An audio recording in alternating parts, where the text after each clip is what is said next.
Alright, I'm going to be showing you guys how to wire and install these reflectors on the 4th gen Mazda 3. So you're going to start in the hatch.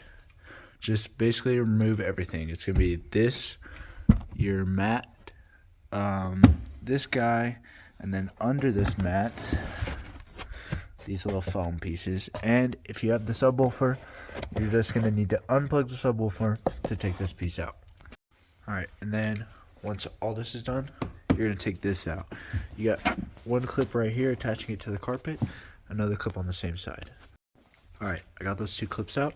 So basically, this is kind of stubborn, but it feels like you're going to break it, but you're not. Just pull up from right here, and it'll pop. Do the same thing on the other side. You're going to want a bigger pry tool because this thing is kind of stubborn as well. But just get your tool back there and kind of wiggle it out. Just kind of go like that.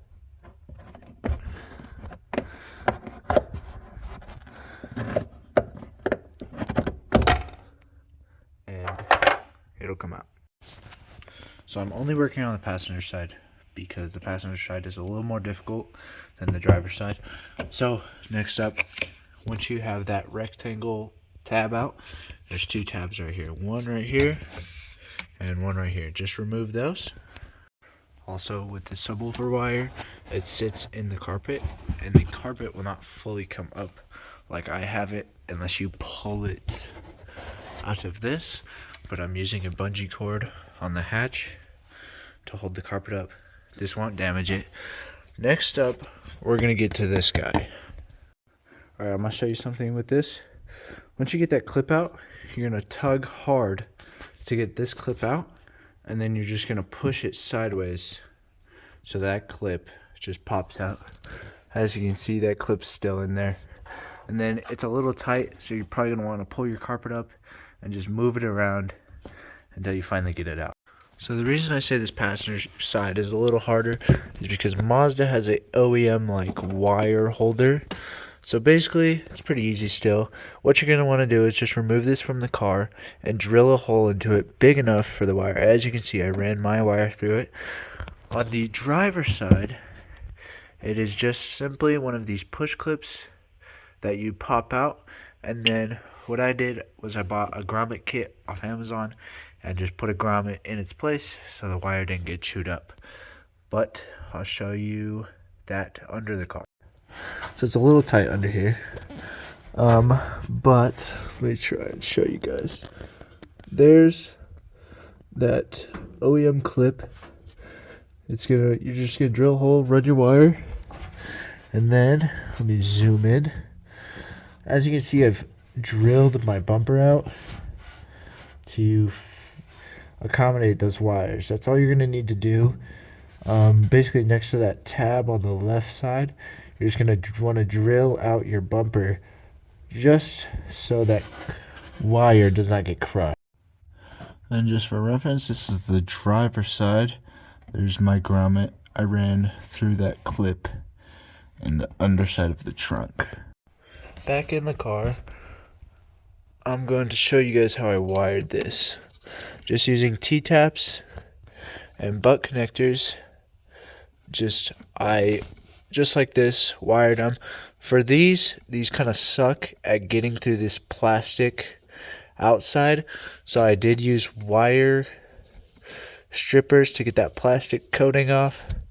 And then put the T-taps on top. Otherwise they will not work. I tried it and I was unsuccessful. So just make sure you kind of strip away that plastic outside before you put those on.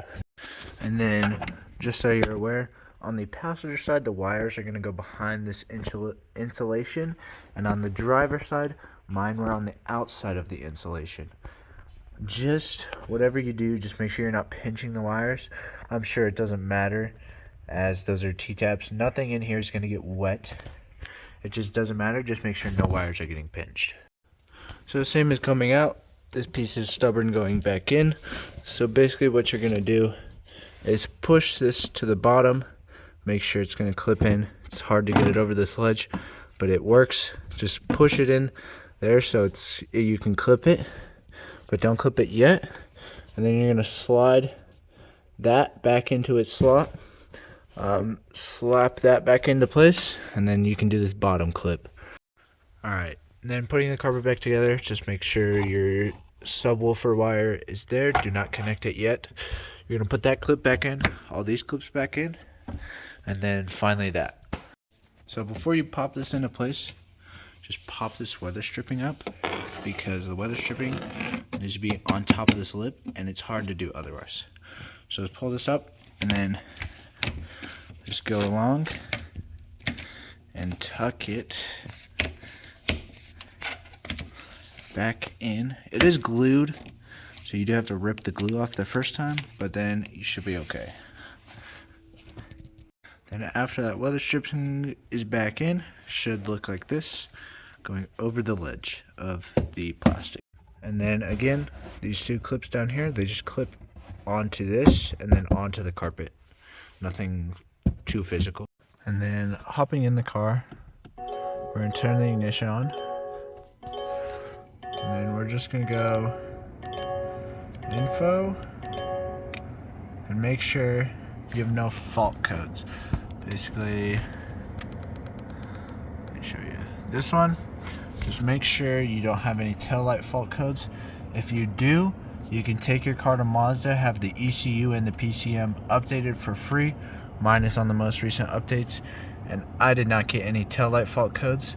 If updating the ECU and the PCM doesn't work, you just have to unplug the daytime running light. So I think that's the white to the green wire. Just unplug that one and the fault will go away. If you guys have any questions or issues with the install, let me know in the comments and I can try and help you. Don't know how much help I can be because everything I did was in the video, so I don't know of many problems you would run into unless the 2023s and the 2024 models are different. Other than that, it's pretty straightforward.